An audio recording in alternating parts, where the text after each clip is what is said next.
Hi everybody, this is Matt Seifert with Musky Mercenary Guide Service. I'm a musky walleye guide.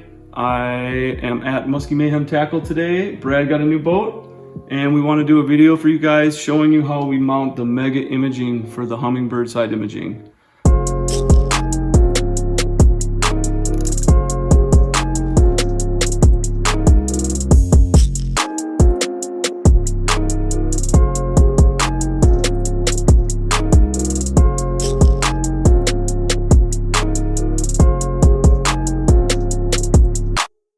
Okay, before we get started, I want to show you guys a quick diagram I drew.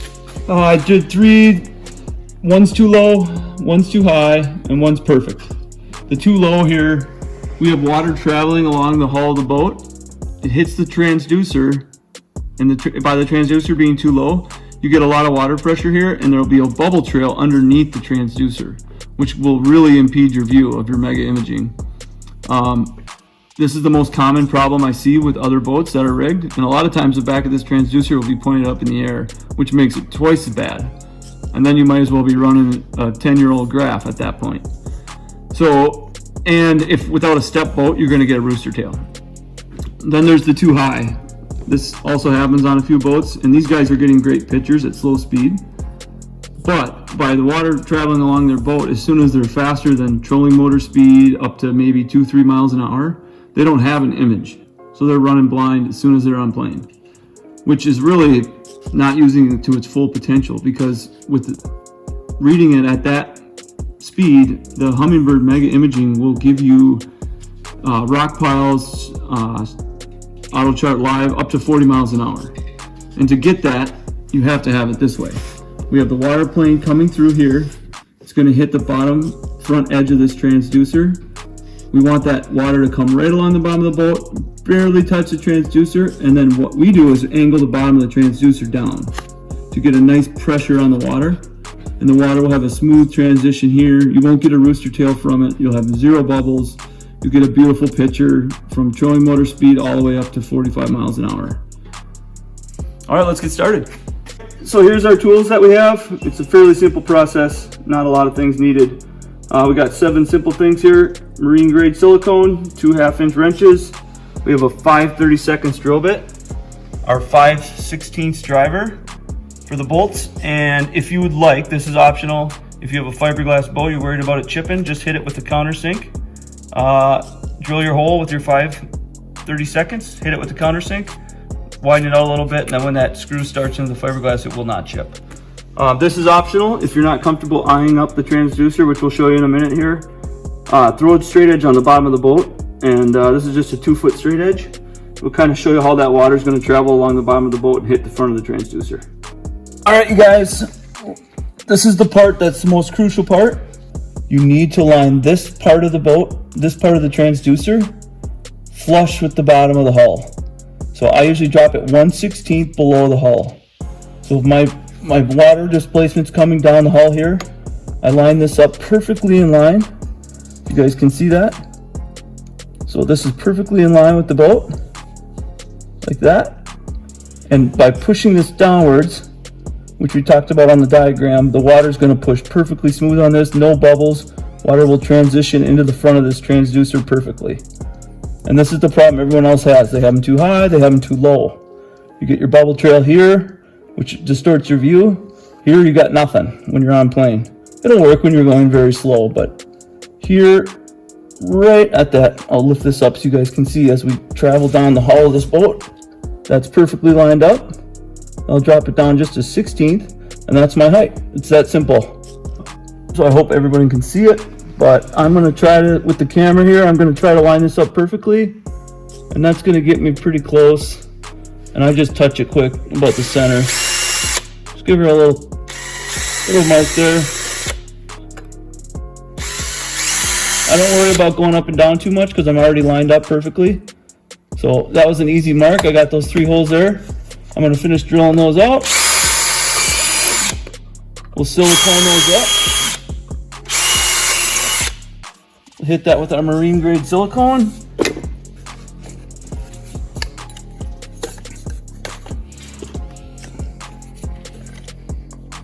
Sorry, we had just removed another transducer off this boat, so We have 3 other holes we got a silicone as well. Once again, that was a 5/32 drill bit. And in the impact here, we have a 5/32 drive, or 5/16 driver. We'll use the screws Hummingbird provided for the transducer. A lot of guys will hit this with a countersink, so you don't chip your glass. These are stainless screws, so they're not magnetic.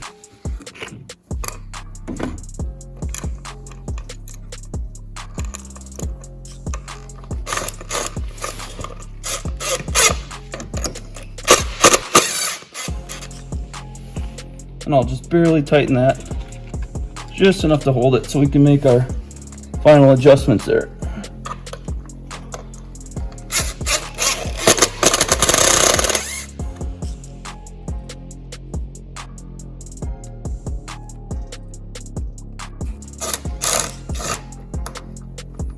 Sorry guys, it's a little more difficult with the camera right there, but we'll come back on this in a second too to show exactly how I line this up, but a little too tight.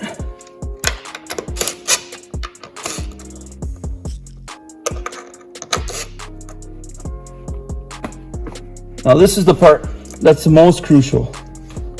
As we lift this up, hopefully you guys can see this, but this bolt comes along here. I have the transducer tilted up in the back right now. This front part here, if you get that too low, you're gonna get that bubble trail on here. So if you feel confident enough to line it up perfect, that's great, or drop it down a 1/16, just as long as you don't have too much down. Just that little bit, but I'll look right down here with my eye, line it up perfectly, and that's when I'll tighten the screws up.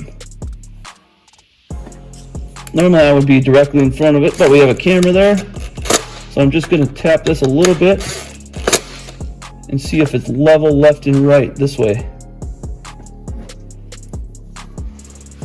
I'm gonna try to sneak under the camera here and look at it.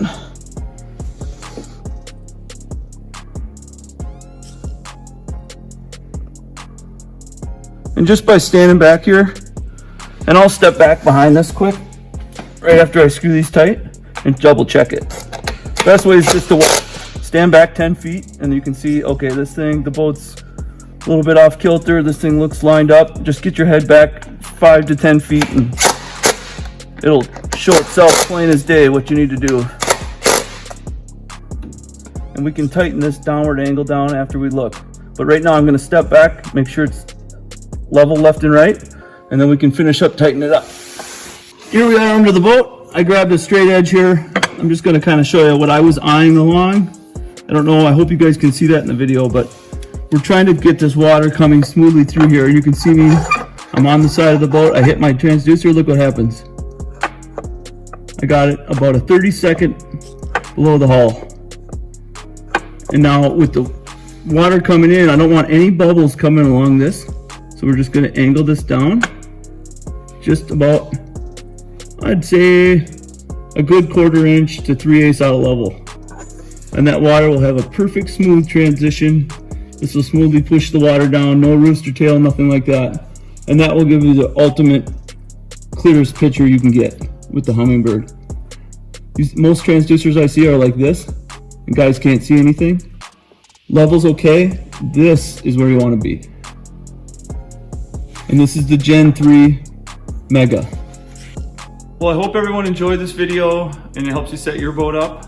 Let us know if you have any questions, comments. I think the best way to get a hold of us would be backlashpodcast@gmail.com.